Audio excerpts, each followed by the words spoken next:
Welcome, everybody. Happy to have you here. We're going to get started right now. Welcome to RICO 12.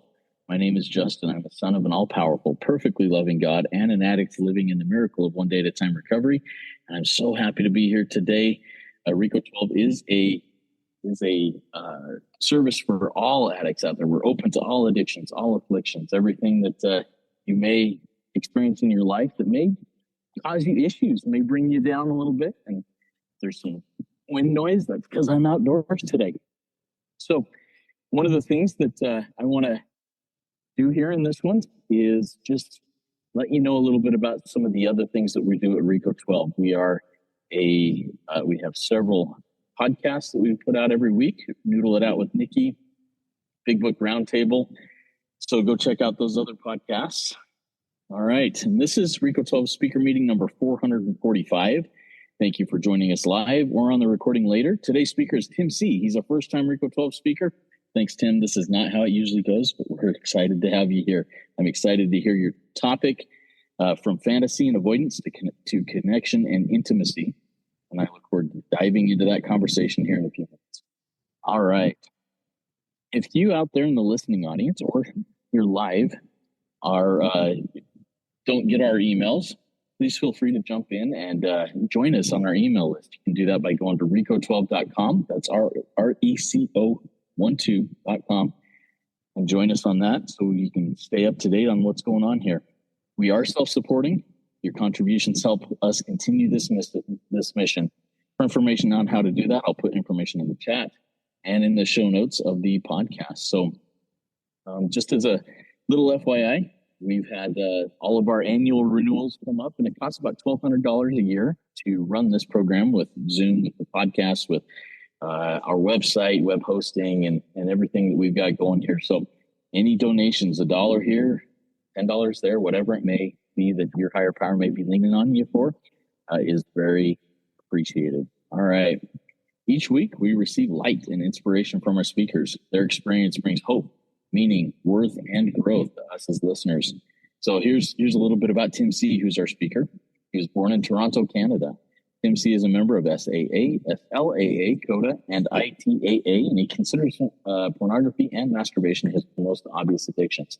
He entered 12-step recovery in 2013, and he has benefited from his fellowship's literature, the Big Book, his Christian upbringing, and from his Buddhist practice. Take it away, Tim. The floor is yours.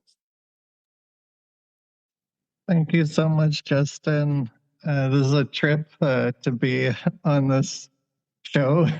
I've listened to it a lot. Thanks for having me. It's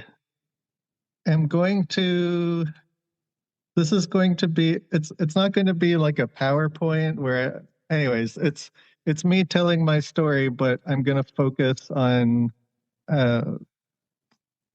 intimacy avoidance, sexual anorexia, and overcoming those, and being open to intimacy, and connection.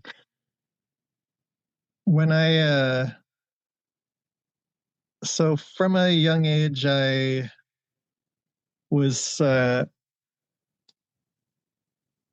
treated sexual matters a bit differently than others. One way I knew I was different was if a nude scene came up in a movie my friends and I were watching, my friends would want to watch the rest of the movie. I just wanted to rewind and watch that part over and over again. And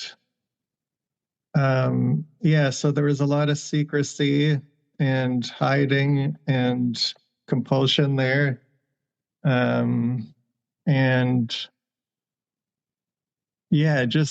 Just seeing nude imagery or having any kind of sexual stimulus of any kind,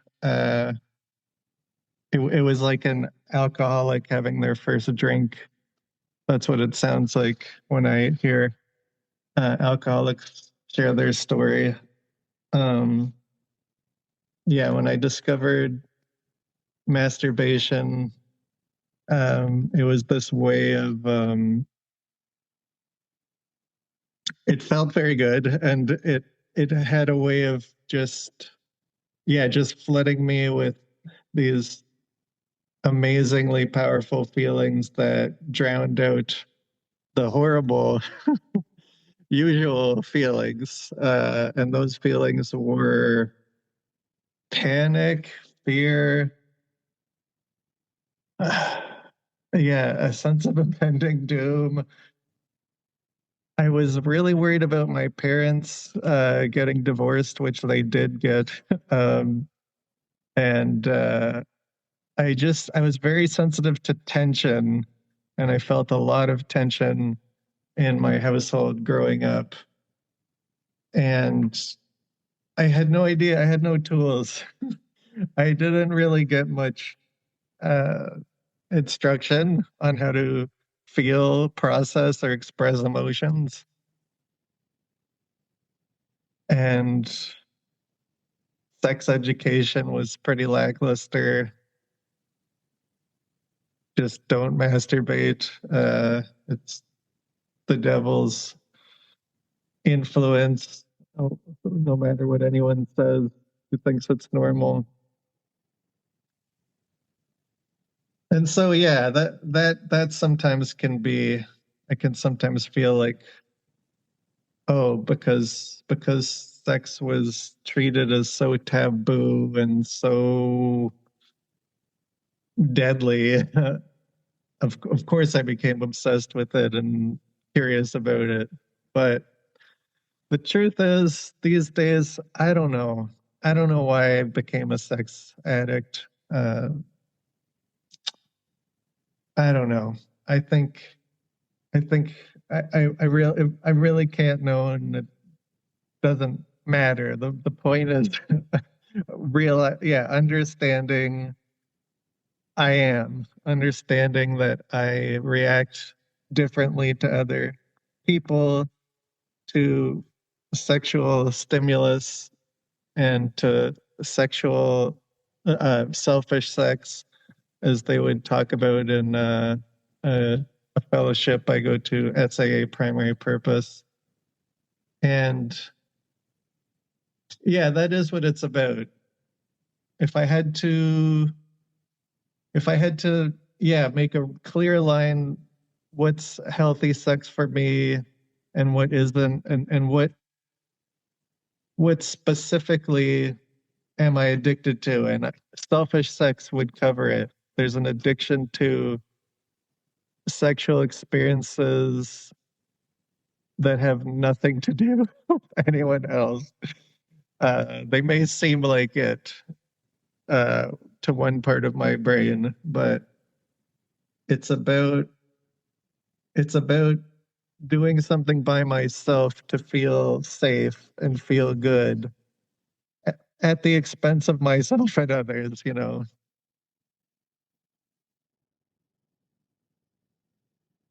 So I don't know how much time to spend on the horror of my budding sex addiction and all the pain and shame it caused. But if anyone listening has been through that or is going through that, I feel your pain. It's a very deadly, very difficult, very stigmatized addiction. And it can be very difficult to understand. But everything's gotten better since I've recognized that I feel that I finally understand. I've been in SLAA 13 years, and I feel like I finally understood step one recently. And I accept who I am, that I have no control. I have no power. So since that happened, I'm almost 4 months sober.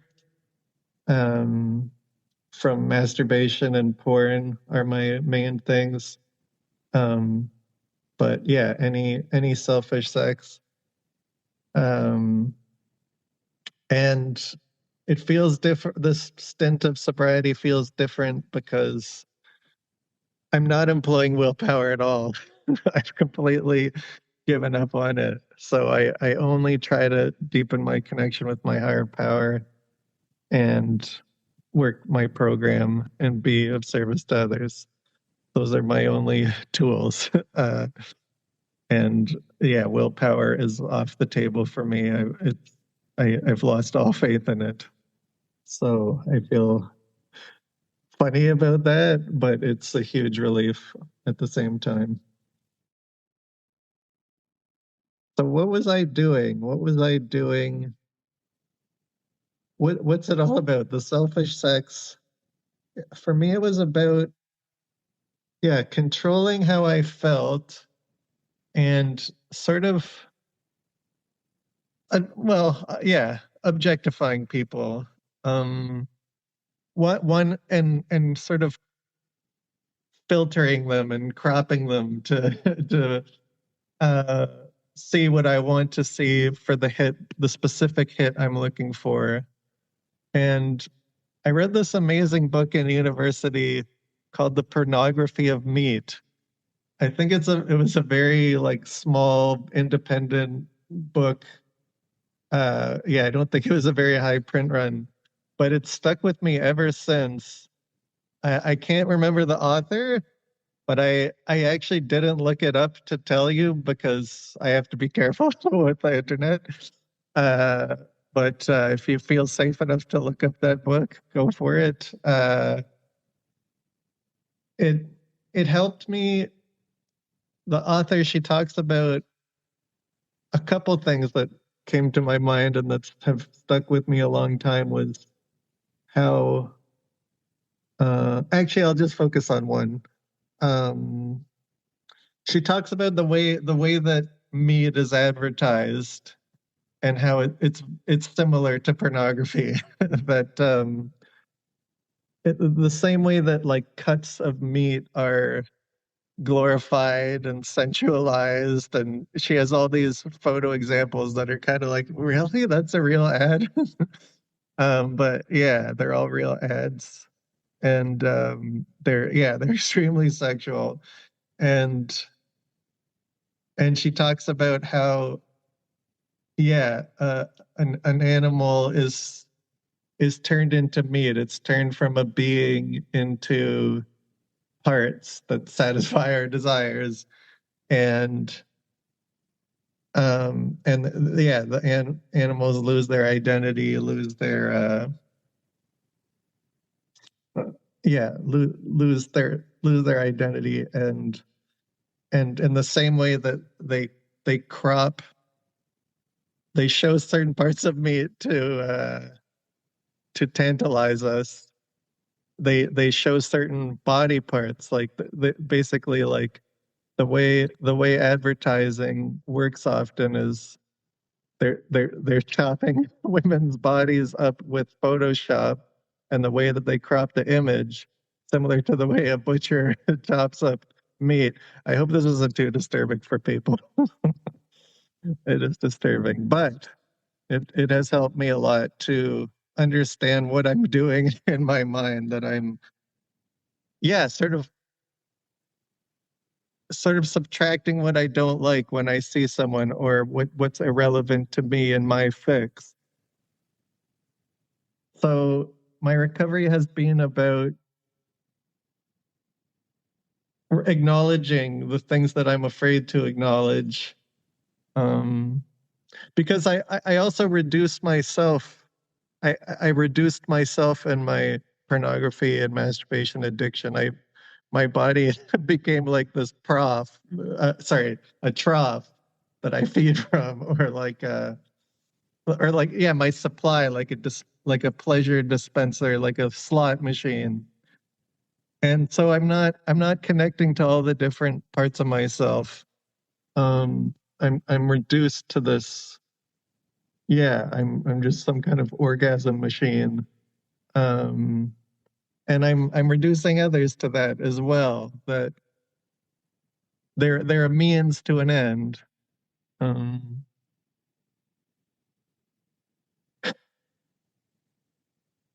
And so, yeah, recovery has been about facing facts, being curious, looking at things as they really are, and being open to things not being what I want them to be, what I think they should be, or what I fantasize about them being, or what I imagine them to be. And so that's what intimacy is, kind of the opposite of fantasy to me,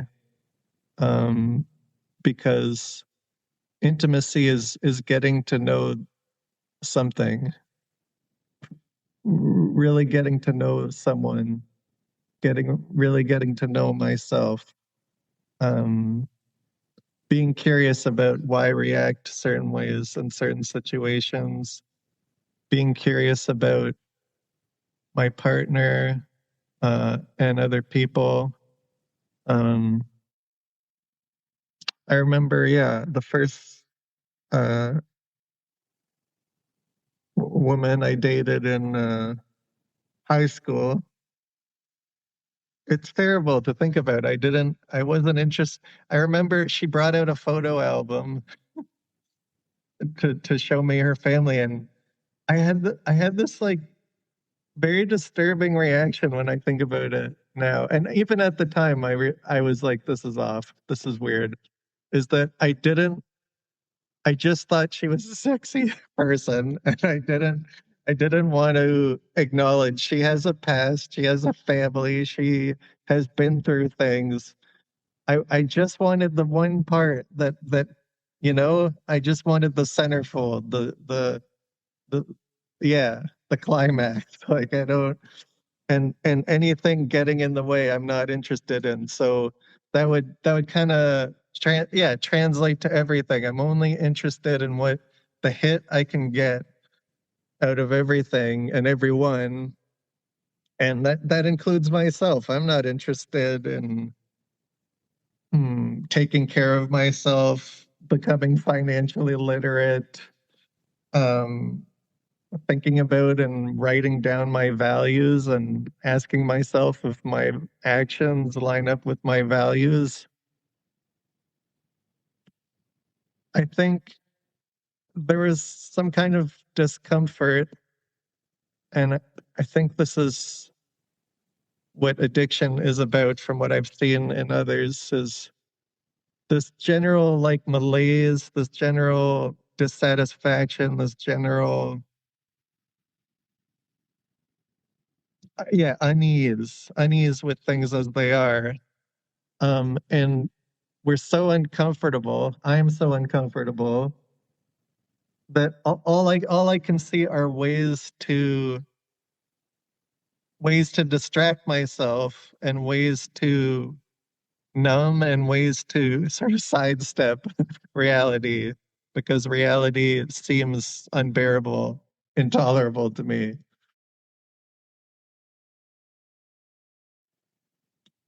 So I want to share that it is possible, if people haven't experienced it, if people are just starting out, to get to know ourselves and bring our entire being to sex and relationships. And but there is a change, I feel. We do have to leave. We have to take the hero's journey, and we have to take the call to adventure and leave what we know. I've had to realize I know nothing about sex. I know about fantasy. I know nothing about women. So with that attitude and that realization and that humility, I can really live and experience people and situations moment to moment, and experience myself, and then I build up my tolerance, and I can handle more and more reality, and it's satisfying, and it's unbelievable to let someone see me, let my partner see me, and to completely see my partner and realize she's always changing, and there's, there are layers upon layers of misconceptions I have about her that are constantly being destroyed. And it's a wonderful adventure. And I guess just curiosity and appreciation and a reverence for mystery is the total opposite of the narrow tunnel vision that I was in active addiction.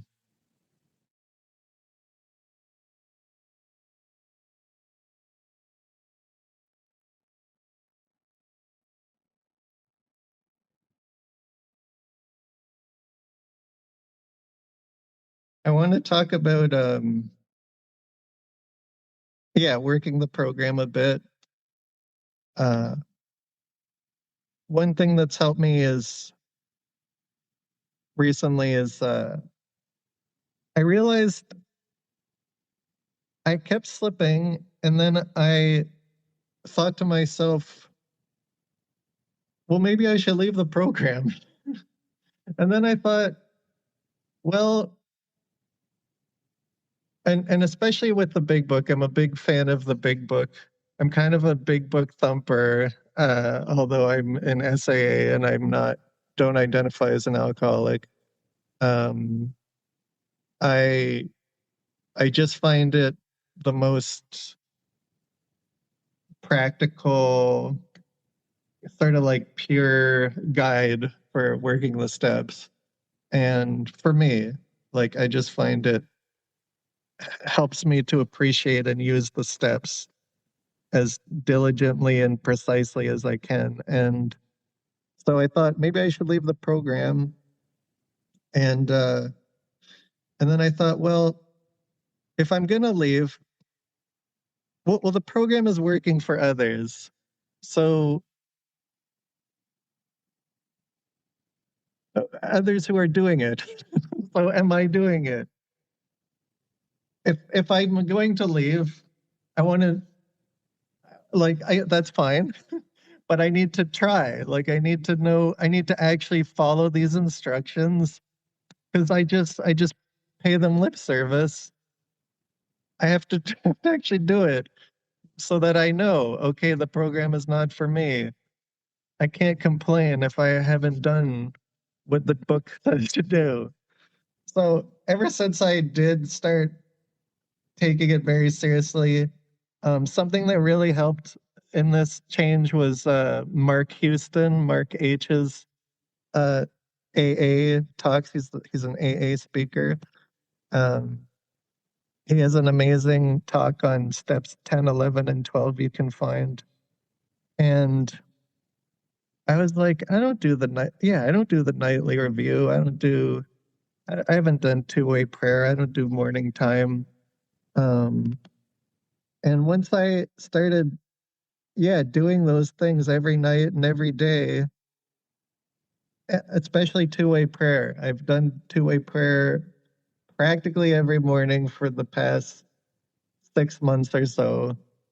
And it's completely changed how I relate to people, and it's helped with my self-acceptance, and it's helped shift my conception of God, from a pretty mean and sensitive taskmaster to someone who is loving and understanding and supportive.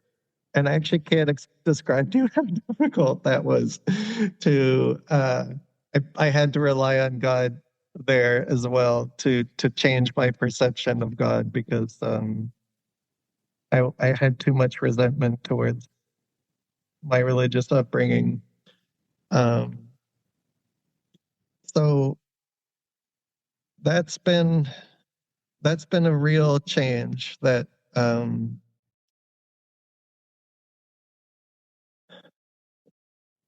the possibility that becomes more and more plausible and viable to me and logical to me, that my higher power likes me and is more powerful than my addiction. That's what a sponsor to my first big book SAA sponsor said. Your higher power only needs two qualities. They like you and they're more powerful than your addiction. And since I stripped things down to that, I've been able to, just start from scratch and see who God is and see who God is to me. And just wade into the mystery and wade into the experience. Like, what am I experiencing and what has my experience taught me? And I find the more intimacy I have, the more intimacy I have with life, with others, with my partner, my family, my friends, strangers, coworkers. My life gets richer, and so that strengthens my faith in a higher power. The more I open to things and open to love and connection, it feels right. It feels like I have this concept of what perfection is, and things get closer to my perfection. Is this my time you have up here? Okay, thanks. Feel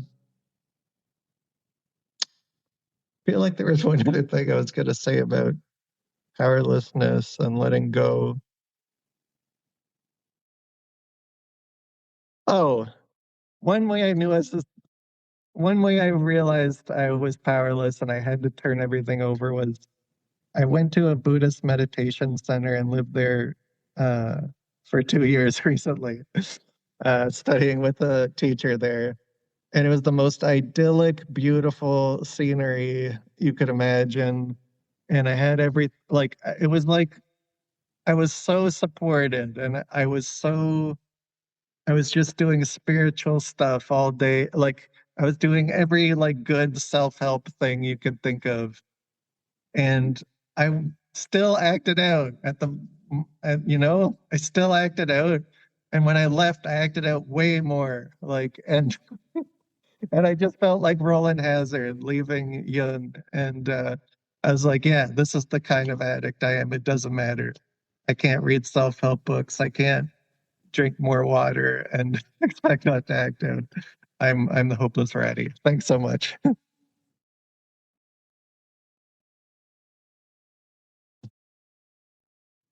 Thank you so much, Tim. I really appreciate your share and your experience, strength, and hope. I've written down several questions for you, and want to remind our live audience, if you've got questions for Tim, please type them in the chat. If you want to remain anonymous, if you don't want me to read your first name, send it to me direct message or just say anonymous, please.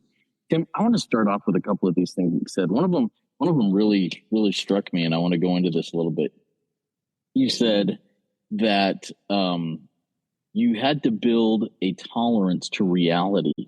What does that look like, building tolerance to reality in your experience?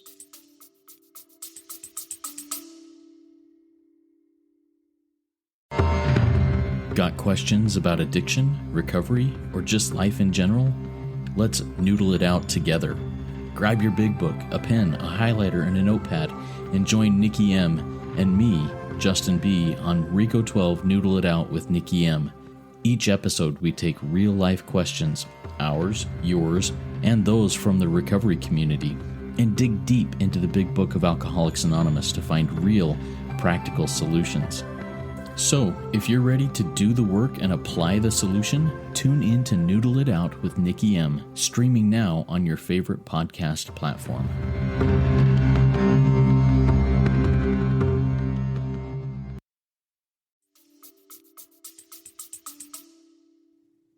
Well, the first thing that came to mind when you asked me was, okay, two things. Okay, one thing, sorry, my brain jumps around.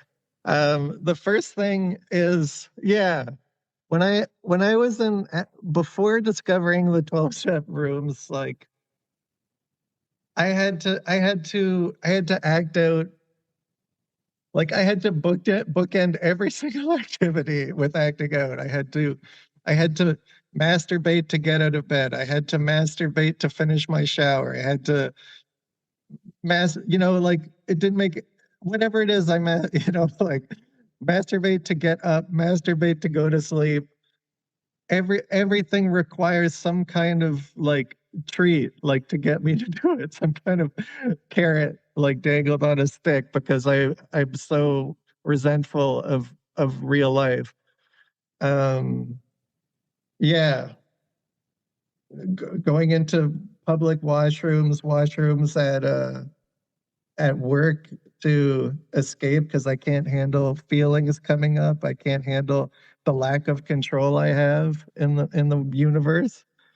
And when I started doing in SLAA primary purpose, they're really big on 10th step, like spot check inventories, and everyone says I'm available for 10th step calls. And when I started doing those daily, I really saw how low a tolerance I had for reality, that I strongly believed everything should be a certain way, and I could not handle that it wasn't. And that was one of the best training grounds I experienced for building up my tolerance for the way things actually are, not how I would like them to be. Thank you for sharing that, Tim. You also talked about this time around in your abstinence and sobriety, you are not practicing willpower. Willpower doesn't work. You're not employing willpower at all. Explain that a little bit. What made you decide, or what made you figure out, oh, this thing called this willpower isn't working out very well? It's like something snapped, and I was like, I guess a couple things a sponsor said got through to me. I would say, oh yeah, I would say a relapse, and I'd say, oh, it's because this thing was bothering me, or I was lonely, or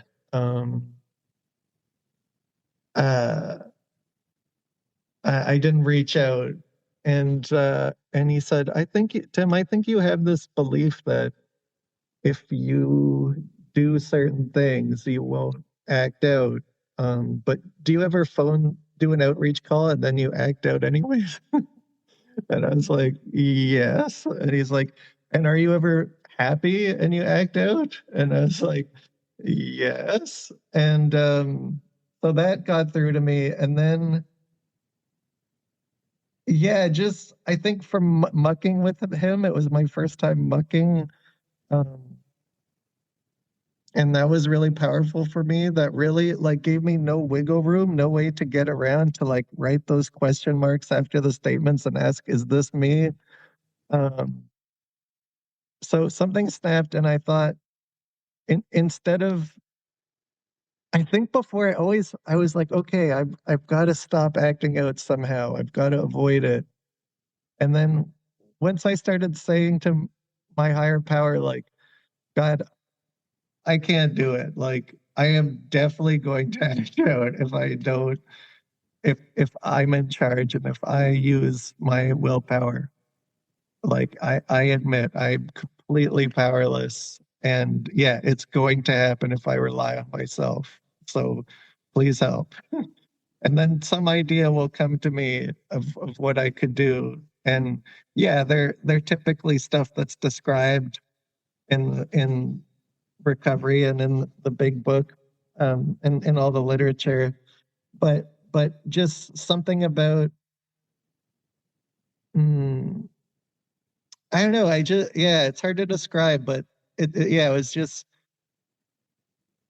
was like Tim was really fired. Like Tim's fired. God's hired. God's my employer. Yeah. Yeah, I thank you for sharing that, and I like that imagery, and it's one that I've used before too. Justin's fired. Justin Incorporated is defunct and bankrupt. I have to work for God Anchor. I'm in big trouble. All right. So another question for you. You said in your talk you'd been in the rooms about 13 years, and you said, I think just recently I've started to understand what step one is about. Talk to me about that experience of that light coming on of, oh, I think I get step one after 13 years of being in the rooms. Yeah, I think, okay, this is a funny one. I got into Buddhism and mindfulness and meditation in my mid-20s. I'm 43 now, and I took it very seriously. I found it extremely helpful, and it really changed my life. And I really got into it. Really went regularly to a meditation center near my house. I would go meditate there with them. I took their beginner course, and and I would go for these hour-long meditations like 3 times a week. And I started to feel like almost like superhuman, like my level of discipline, like the way I could train my brain. And there kind of became this this rift to me between the talk of powerlessness in the 12 steps and my belief that what I understood in Buddhism was like everything is in the mind. It all can be, so it can all be dealt with in the mind. You just have to train your mind. And then when I left the meditation center, I'm like, okay, I train. Like I spent 2 years all day, every day, training my mind, and I'm just as crazy as I was before. So, so that was a big part of it too. That I had this roll and hazard experience where, okay, I took it as far as I could possibly imagine, like in terms of just like, I don't know, meditating and looking for the root cause and trying to catch the thoughts. Like I was like, you know what? Like I'm like these people in the big book. Like it doesn't matter. It all makes sense to me to not do this, and then I do it anyways. So yeah, that was a big part of it. And then what I was talking about earlier with the sponsor thing, I believe like, and also he was explaining to me how the bedevilments were operative in my life, despite all my years of sobriety, and that he was seeing I wasn't really working the program to its fullest. I wasn't sponsoring very much. And he said, I think there just seems to be, you think there's another way. You think you can handle this in some other way. And so you're not willing to give yourself to the program. And he's like, and that's fine. If you can do that, that is totally fine. But here you are. You're still here because it seems like the other stuff's not working. And that got through to me. I was like, I think I'm holding out. Part of me is like, no, I've got this, and is minimizing how insane I am. But it's a bit of a riddle. It's like, I admit I'm powerless, and the power comes. I admit I'm insane, and the sanity comes. It seems like I have to. It's a rite of passage, or it's like the admission fee for sanity is you have to admit you're insane. Yeah, thank you so much, Tim, and I totally get that. We got a question that I'm gonna edit just a little bit that came in from our live audience. I'm gonna bring it down to this. My pre-recovery definition of connection and intimacy was vastly different than my post-recovery definition of those two terms. Would you mind talking to us a little bit about intimacy and how that has changed from maybe what you thought it was, which was kind of a bondage maybe, to now what it is, and that being freedom, and the same with connection. What does that shift look like to you? Intimacy kind of baffled me and scared me, and I think, I just thought, oh, it's like this icky, it's an icky scenario in which someone sees you properly and rejects you. And I also saw it as, oh, it's when intimacy, I had this kind of fight or flight response, if that word was mentioned, because I felt quite enmeshed with one of my parents growing up. So yeah, I thought intimacy meant like you dissolve into another person and they control you. But post recovery, a few things. I've worked Codependence Anonymous as well. Been in that program 4 years and I'm sponsored in that program, and that really changed a lot for things for me. And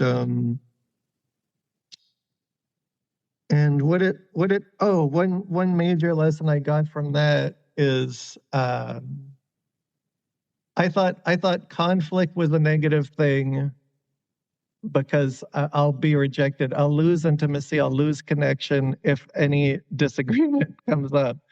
And what I'm learning is that disagreements and healthy conflict are bridges to intimacy.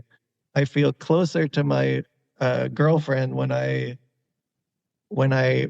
say, like, I have a problem with this, I'm angry, I'm hurt, or we're not on the same page. Then we talk about it, and it strengthens our intimacy. And I'm like, oh, you can do that? Like you could admit a problem to your partner without being destroyed or being rejected. Yeah, so that's I lean into conflict now because I know that leads to meaningful connection with someone.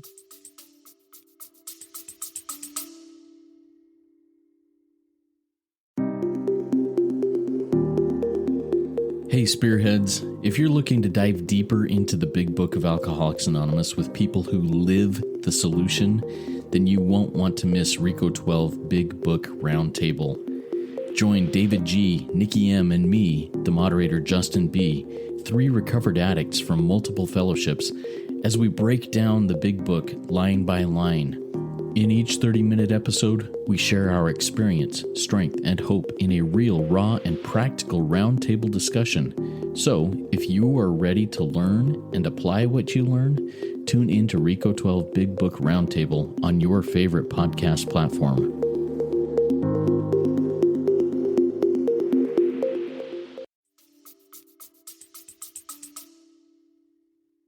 Yeah, thank you for walking through that, Tim. Another question for you. You know, a lot of people in the rooms of recovery and in the world, whether they're addicts or not, whether they're in the rooms or not, will say, you know, porn and masturbation, those are, you know, pretty normal things. Almost everybody does it. Everybody does it. What can we define that as an addiction? From your sharing what you talked about, yes, we can look at that. But talk to us and share with us a little bit about why maybe it is for some, and for some it may not be, in your experience. Mm-hmm. Yeah, I was once, the thing that came to mind was I was once going to meet some people at a nude, I don't want to get too explicit, but I was going to meet people at a nude beach once. And I thought it was like a great thing. Like I was expressing my sexual freedom and and I think because I wasn't masturbating or watching porn, I was sober at that time. I thought, oh, this is now I can really live life and share sexuality with others. And my sponsor said, Tim, like that might be an okay thing for some people, but you going to this event is like an alcoholic going to a wine tasting. You can't just have a sip and be fine. And whether people should be doing that or not is none of your business. The only, the only thing that you need to know is that you react abnormally to these things. So yeah, I found in primary purpose, SLAA primary purpose, I found it really helpful, the idea that some people can have selfish sex and be fine. Like some people, it's like some people can eat a bag of chips and it's not great, or I don't know, but they enjoy it. But but a food addict, it's a whole other story for them. So that's the way. I guess I can sometimes feel like porn. Yeah, sometimes I can. Yeah, feel porn is very negative. Um, I don't have strong feelings about masturbation, but yeah, I just know that I, I know from experience that I react abnormally, and the big book made that uh, as clear for me as it's ever been in any other source. Yeah. Yeah, thank you, Tim. And that's kind of my experience too. There are things in my life that may be absolutely quote unquote okay for other people, and it's none of my business whether it is or not. But for me, I'll give an example. Recently, my wife and I went to a comedy show, like a concert at a big, what was it, a casino pavilion type thing. We had to walk through the casino to get there. And as I was walking through and seeing all these slot machines and the flashing lights and the tables and everything, that dopamine was just raging in my system. I just needed to sit down and just one. I'll just do one of the nickel slot machines, just once. And gratefully, I'm there with my wife, who is a black belt anon, and I'm also working my program very healthily. And I recognized what was going on in my system. I am one who cannot sit down at a slot machine or at a poker table or wherever in a casino and just one time. That is not going to work for me. And that's the same in a lot of different areas. Other people may be able to do that. And it's none of my business whether they can or can't. Do you have any other thoughts on that, Tim? Oh, I love the way you put that. And what came up was the amazing, I don't know, serenity that comes with acknowledging that I don't, it's just off the table for me. Like, it's just, you know how much I exploited the 3-circle thing in SAA, inner, middle, outer, like, or the middle. Yeah, because just my addict is a brilliant like genius who can rationalize anything. But so if I do that, like in the big book, if I just stick to wine, if I just stick to beer, if just only on the week, I don't know. It's such a freeing experience to be like, oh, it never works out. It just the perfect amount is 0. The perfect amount for me is 0. Yeah, no, that's good. Thank you for sharing that, Tim. You mentioned something that I thought was really powerful, and I'd like to get your take on it. You said, you were at a point in the room, so you kept slipping, and you just wondered, do I even belong in the room? Should I leave the program? I know a lot of people in the same boat. A lot of meetings I attend, they'll say, yeah, my sobriety date is yesterday or last week. And it's, over and over and over again, there's hope being lost. Share with us a little bit of your experience of the keep coming back, the stay in the principles type situation that you feel currently is a good thing. Yeah, thanks. Well, I guess I did leave 12 steps for like 2 years, but I was trying to use this Buddhist-based recovery program. So I was just trying a different method. I wasn't leaving recovery, but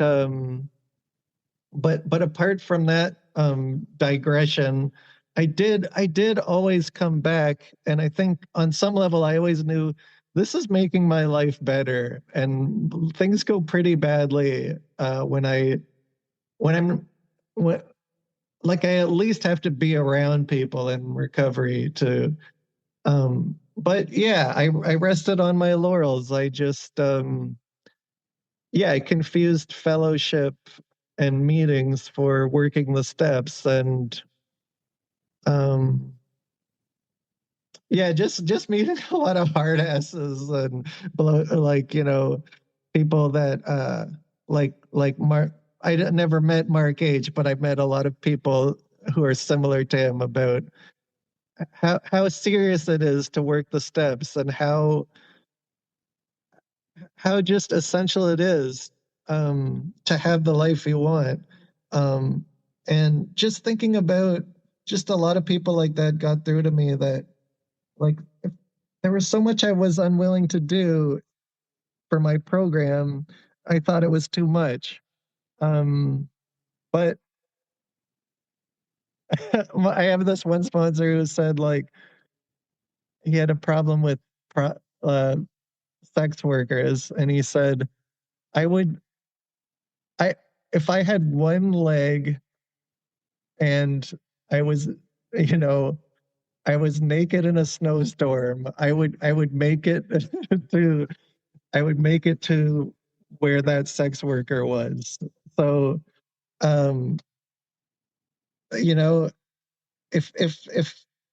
if my addict will do anything, recovery me has to be willing to do anything, because if I think it's too much time I've been going to a meeting a day for over 90 days.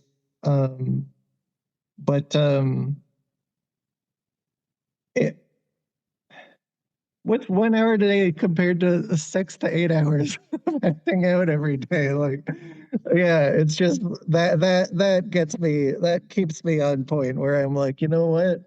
This is nothing compared to how much time I spent acting out and how much I suffered from acting out, because it's not just the time I spend using, it's what a basket case I am afterwards, the after effects.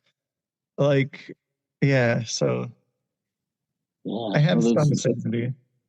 Yeah, no, thank you for sharing that, and I think so many of us can identify with that. In fact, I'm going to read a comment from an anonymous attendee here, and I think this is something that speaks for a lot of people. This person says, "I got so much out of your share today, Tim, and I can relate in so many ways.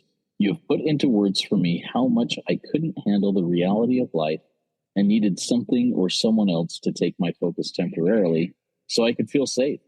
Even when that so-called safety net began killing me, I couldn't stop. Sitting here, I am learning more about me, but it's spoken by you. This is truly the power of these 12 steps. Showing up this afternoon to hear you was God's will. Immensely grateful. Thanks, Tim and Justin." So, Tim, do you have any thoughts or comments on that comment there?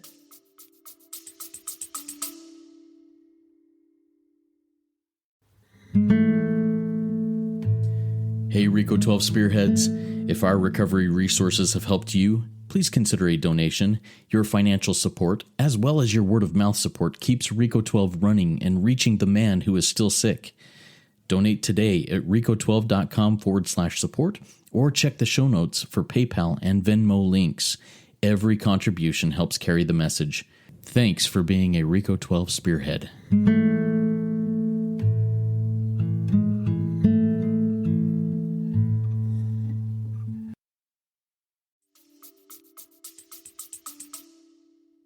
That was a beautifully written. Yeah, that person is masterful with words, and I couldn't agree more with what they said, and I'm so happy that, yeah, I'm completely. it delights me that they felt that and were able to express it and share it. I feel extremely grateful to them. Beautiful. Thank you, Tim. Are there any other final words of wisdom before we start wrapping this up?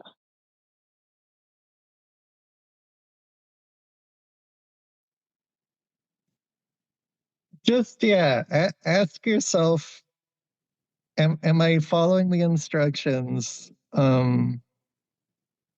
If I keep slipping, am I following the instructions? And if not, what's holding me back? And I guess also, I think what happened for me is I kind of realized my sponsors were human aids. I realized I was hoping that they would save me, that I could get some vicarious discipline from them. But that old saying, like, don't confuse the finger pointing at the moon for the moon. So these people are just flawed humans like me pointing to something perfect that can really help. Also, my sponsor, when we first started working together, he said, "I will 100% fail you," because I'm a human aid, and that really got through to me. So yeah, that's all that comes to mind right now. Thank you for asking. Yeah, thank you, Tim. And that is such a powerful concept. The moment I realized that humans are human aids, they're just like me, and they're going to let me down, and I'm going to let them down, it actually brought me a lot of freedom and peace rather than, oh crap, well then who can I trust? Because then it turns into, I've got to trust that higher power that has to be, as you said, it has to like me and has to be stronger than my disease, than my addiction. And what a beautiful concept that is to be able to accept that. So, Tim, thank you so much. It was a great Regal 12 speaker meeting. I'm grateful for your presence here, your share. I'm grateful for those who are here live and those who will listen recording. Come back next week, everybody. We have another first-time speaker, Ash, who will be speaking on, her topic will be her 10th step experience. And I'm really excited about that. The 10th step is something that is keeping me alive and semi-sane right now, and has for a while. But just super excited to hear her experience, strength, and hope on that. We are continuing to search for speakers for the future. I've lined up several over the next month, but there are still spaces open in July and August. So if anybody out there is getting that nudge, hey, you need to speak, reach out to me. You send me an email at rico12pod@gmail.com, and we'll get it lined up. So, Tim, why don't you close us out with the prayer of your choice? And I just love this one that you sent. And if this is the same one you're going to do, I'm excited to hear it. So have at it. Yeah, thanks. Sorry, I'm not prepared. Let me get it. I used to know it by heart.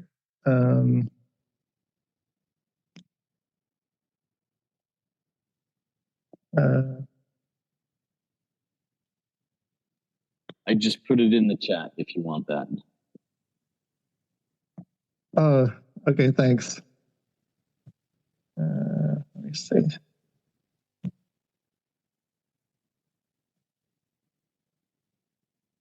Okay, so this is a Buddhist prayer. This is known as Shanti Deva's prayer. May I be a protector to those without protection, a leader for those who journey, and a boat, a bridge, a passage for those desiring the further shore. May the pain of every living creature be completely cleared away. May I be the doctor and the medicine, and may I be the nurse for all sick beings in the world until everyone is healed. Just like space and the great elements such as earth, may I always support the life of all boundless creatures. And until they pass away from pain, may I also may I also abide to dispel the misery of the world.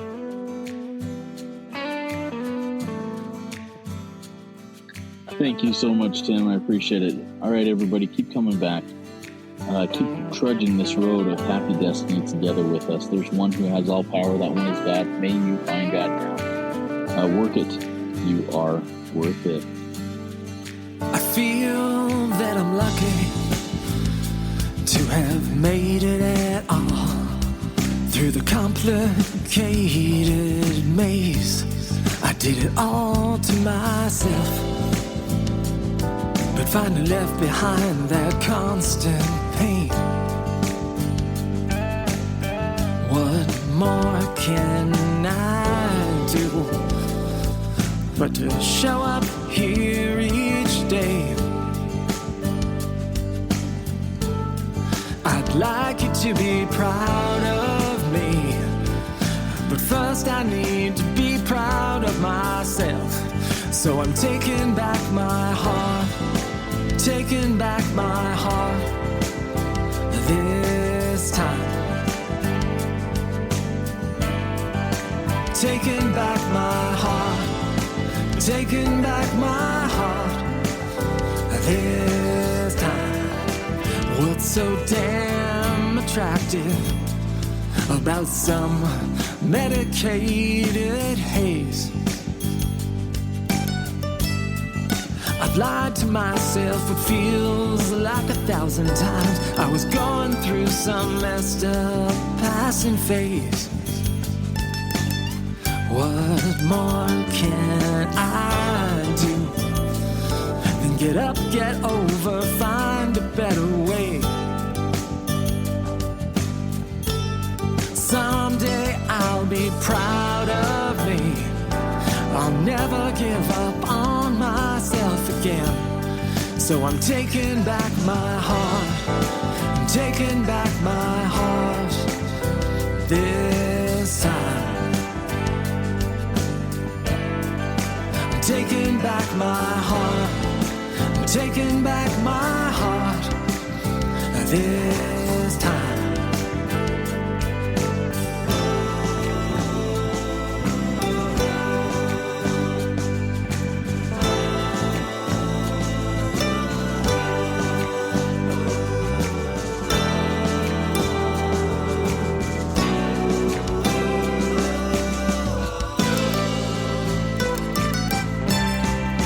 Taking back my heart, I'm taking back my heart this time. So I'm taking back my heart, I'm taking back my heart this time. Ba ba ba da, ba ba ba ba da, ba ba da ba da, ba ba ba ba ba da.